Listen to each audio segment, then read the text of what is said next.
अस्सलामुअलैकुम वरहमतुल्लाहि वबरकातुहू। बच्चों, इससे पहले के वीडियो में हमने सबक नंबर 16 हिस्सी आज़ा का आधा सबक पढ़ा था। हमने पढ़ा था कि आँख, कान, नाक, जबान, जिल्द, ये 5 हमारे हिस्सी आज़ा है। हमारे आसपास क्या हो रहा है इसका इल्म हमें इन 5 हिस्सी आज़ा के जरिए होता है। तो चलिए बच्चों, अब हम आज की वीडियो में बचा हुआ बाकी का आधा सबक पढ़ेंगे। आज हम आँख, नाक, कान, जबान और जिल्द के बारे में पढ़ेंगे। तो चलिए हम अब पढ़ना शुरू करते हैं। अब हम आँख के बारे में पढ़ेंगे। ये क्या है बच्चों? ये है आँख। आँखों के जरिए हम देख सकते हैं।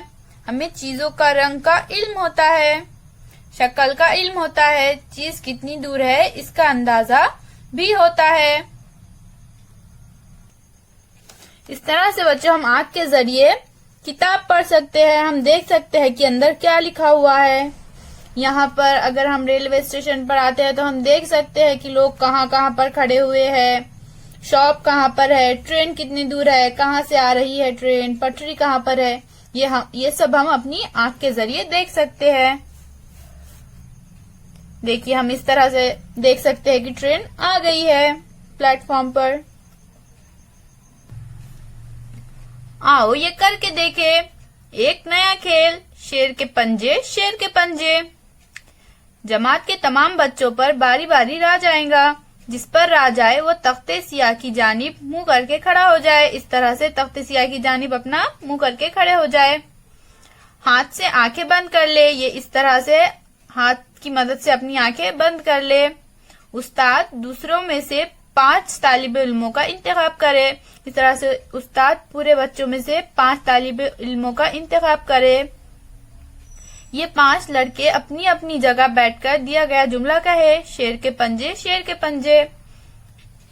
जिस पर राज हो वो गौर से आवाज को सुने और आवाज किसकी है पहचाने। जवाब सही हो तो जमात के सब बच्चे तालियां बजाए। 5 बार सही जवाब देने वाले बच्चों को उस्ताद शाबाशी दे। अब हम कान के बारे में पढ़ेंगे। ये कान है बच्चों। कान की वजह से हम सुन सकते हैं। अहम ये है कि सामने वाला क्या बोल रहा है हमारी समझ में आता है। आवाज करख्त है या मीठी, ये कानों की वजह से ही समझता है। आवाज किसी परिंदे की है या जानवर की, ये भी कान की वजह से ही हम समझते हैं। आवाज किस सिम से आ रही है इसका इल्म भी हमें कान की वजह से ही होता है। यहाँ पर ये लड़की जा रही है, यहाँ पर कुत्ते ने भौंका। इस लड़की ने अपनी कान की मदद से कुत्ते की आवाज सुनी और उसे समझ में आया कि आवाज किस सिम से आ रही है और उसने पलटकर देखा। इसी तरह बच्चों, यहाँ पर ये लड़का जा रहा है। इस लड़के ने उसको पीछे से आवाज दी तो इसने अपनी कान की मदद से इस लड़के की आवाज सुनी और उसकी सिमत पहचानी कि आवाज किस तरफ से आ रही है और उसने पीछे मुड़कर देखा। बताओ तो भला, ये आम मत खाओ, अम्मी ऐसा क्यों कह रही है?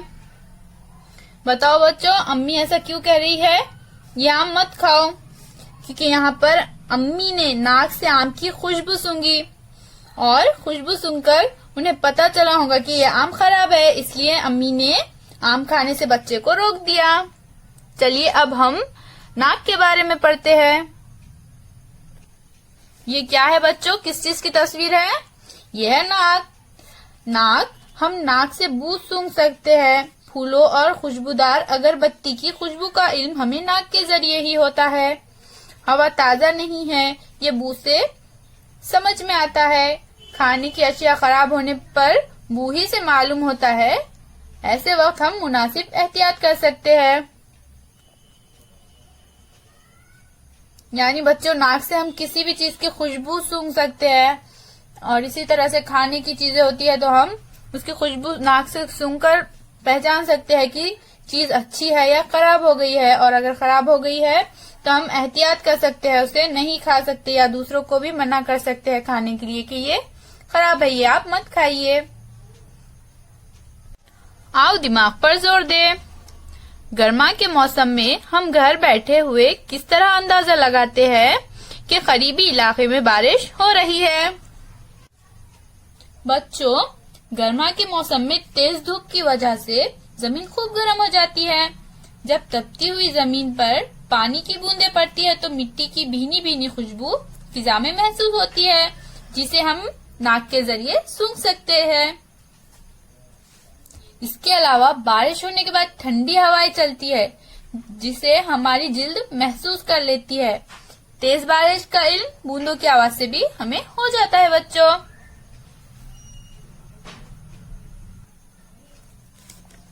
आवाज किस सिमत से आ रही है, ये इल्म हो तो इसका क्या फायदा होता है? बच्चों, आवाज करीब से आए तो तेज आती है, और अगर आवाज दूर से आए तो वो मध्यम होती है, यानी वो हल्लू आती है। ये हम कानों से सुनकर अंदाजा लगाते हैं। आवाज किस सिमत से आ रही है, इसका भी हमें इल्म हो जाता है। इस तरह हमारे आसपास क्या हो रहा है, अगर हमारी नजर वहाँ ना पहुँचे तो आवाज से हमें खबर लग जाती है और हम खबरदार होकर अपने बचाव की तदबीर कर सकते हैं। क्या करेंगे भला? घर में घुटन पैदा करने वाली बू आ रही है। अगर घर में घुटन पैदा करने वाली बू आ रही है बच्चों, तो हम क्या करेंगे? हम घर को अच्छी तरह से साफ कर देंगे। हम घर की अच्छे से सफाई करेंगे, गैर जरूरी अशिया हटा देंगे। खाने की अशिया खराब होने पर बू आ रही है। खाने की अशिया खराब हो जाती है तो उनमें से बू आती है। अगर खाने की अशिया खराब हो गई और उनमें से बू आ रही हो तो फौरी तौर पर इन अशिया को घर से बाहर ठिकाने लगाएंगे। ये किस चीज की तस्वीर है बच्चों? ये जबान की तस्वीर है। अब हम जबान के बारे में पढ़ेंगे। जबान की वजह से हमें जायके का इल्म होता है। शक्कर मीठी होती है, गुड़ मीठा होता है, करेला कड़वा होता है। मजे का इल्म हमें जबान की वजह से होता है। कैरी और लीमू का मजा खट्टा होता है। नमक खारा होता है, ये भी हमें जबान की वजह से मालूम होता है। मिर्च खाने पर जबान जलती है, मुंह जलता है, इसलिए हम ये कहते हैं कि मिर्च तेज है। आओ ये करके देखें। एक नया खेल, महसूस करो और पहचानो। 4-5 दोस्त या सहेलियां मिलकर ये खेल खेल सकते हैं। एक पुट्ठे का डब्बा लो, इसके एक जानिब सुराख करो। सुराख इतना बड़ा हो कि इसमें तुम्हारा हाथ जा सके। इस तरह से एक पुट्ठे का डब्बा लेना है और इसमें एक जानिब हमें इस तरह से सुराख करना है। सुराख कितना बड़ा होना चाहिए बच्चों? इतना बड़ा होना चाहिए कि उसमें इस तरह से हमारा हाथ जा सके। सुराख के सामने छोटी छोटी 5 चीजें रखो, मसलन रबर, सिक्का, पेंसिल, कंकर, इमली का बीज जैसी चीजें हो। जिस पर आ जाए वो डब्बे के सुराख में हाथ डालकर चीज हाथ में ले। किसी एक चीज को छूकर इसे पहचाने, इसका नाम बताए, बाद में वो चीज बाहर निकालकर सबको दिखाए। बच्चों, अब हम जिल्द के बारे में पढ़ेंगे। जिल्द की वजह से हमें मालूम होता है कि कोई चीज गर्म है या सर्द। ये भी मालूम होता है कि कोई चीज खुरदुरी है या मुलायम। यहाँ पर दादाजी ने बाल्टी में हाथ डाला और जिल्द के जरिए महसूस किया कि बाल्टी में का पानी गर्म है या ठंडा। हरकत में हम आहंगी तालमेल। हम मुख्तलिफ काम करते हैं, काम के वक्त मुख्तलिफ किस्म के हरकत करते हैं। ऐसा करते हुए हम एक ही वक्त में मुख्तलिफ आज़ा का इस्तेमाल करते हैं। ये औरत मूंगफली भून रही है, एक ही वक्त में वो किन आज़ा का इस्तेमाल कर रही है बच्चों? इसने गर्दन नीचे झुकाई है, बाएं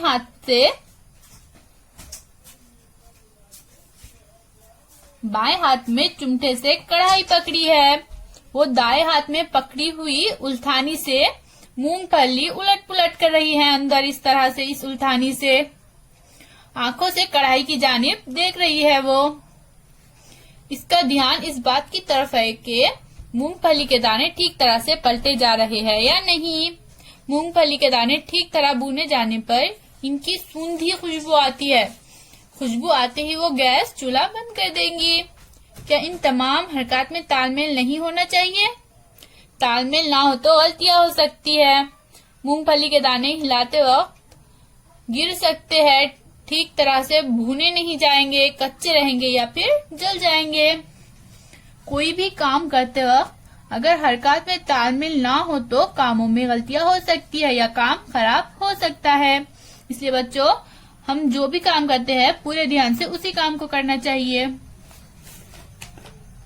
जिस्म की कमजोरी पर मात। किसी के जिस्म का कोई हिस्सा ठीक तरह काम ना करता हो तो ऐसे इंसान को काफी मुश्किलात पेश आती है। आंखें ठीक तरह काम ना करती हो तो अच्छी तरह नजर नहीं आता।